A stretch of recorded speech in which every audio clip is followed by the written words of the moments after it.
Psychological operations are actually a very effective tool being used in marketing and government and everything almost to shape our lives and to shape our decision making, including how we act. And a lot of people don't even realize just how powerful psyopses are because they're very subtle. And they're almost in every single aspect of our lives, from marketing, from corporations to governments to mainstream news medias.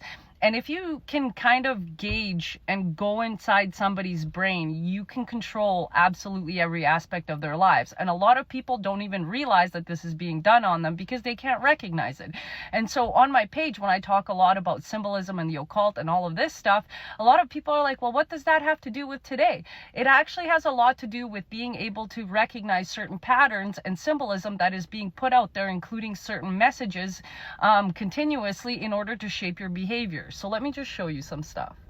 Psychological operations, or psyopses, are strategic efforts designed to influence the thoughts, emotions, and behaviors of targeted groups or individuals. While often associated with military tactics, the principles of psyops have found their way into politics, marketing, and even our daily online interactions. But what exactly are they, and why do they hold such a powerful sway over human behavior? The effectiveness of psyops lies in their subtlety. Unlike overt propaganda or force, psyops often operates below the surface, using methods that target the subconscious.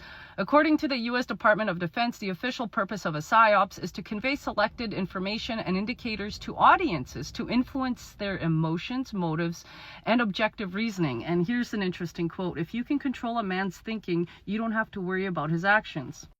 And they can do this by shaping public opinion, by controlling the narrative, and we've seen that in 2020, or providing specific information. We saw that in 2020 because you weren't allowed to question the narrative. Psyopses can sway public views on political issues, social movements, or even consumer behavior. So some of them include sowing discord or fear. Fear, guilt, and shame, or anything to do with the ego, is extremely powerful tool to manipulate in order for them to get what they want. And then boosting morale or unity. And the reason why I emphasize unity is because right now Justin Trudeau is trying to unify Canadians under Team U Canada, not Team Canada, because you're the cheaper knockoff made in China version of Team Canada. And so what he's doing is he's taking these low thinking beings who cannot think for themselves and subtly putting in programming to make him seem like the hero that he is absolutely not. And if you actually go back in history and look at all of the psychological operations being done on civilian Canadians without them even knowing, you will actually go back to Justin Trudeau's stepdad, not his real dad because that's Castro, and you will realize that MK Ultra was introduced under Justin Trudeau's dad when he was in power. Now, you can start with the MK Ultra Montreal experiment and then go further in history and then realize how many experiments have actually been done on Canadians without them knowing.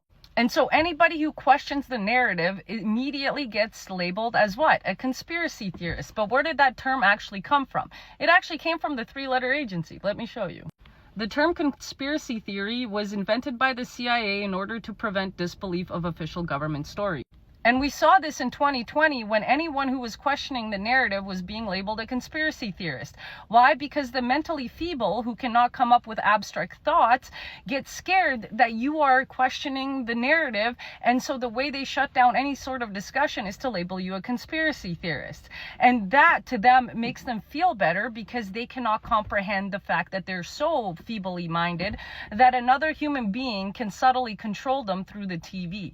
And so it is super important for a lot of people to know what is happening, why it's happening, and to be able to recognize these patterns and these symbols in order to break free from the matrix or the fact that the government is trying to control people's thoughts.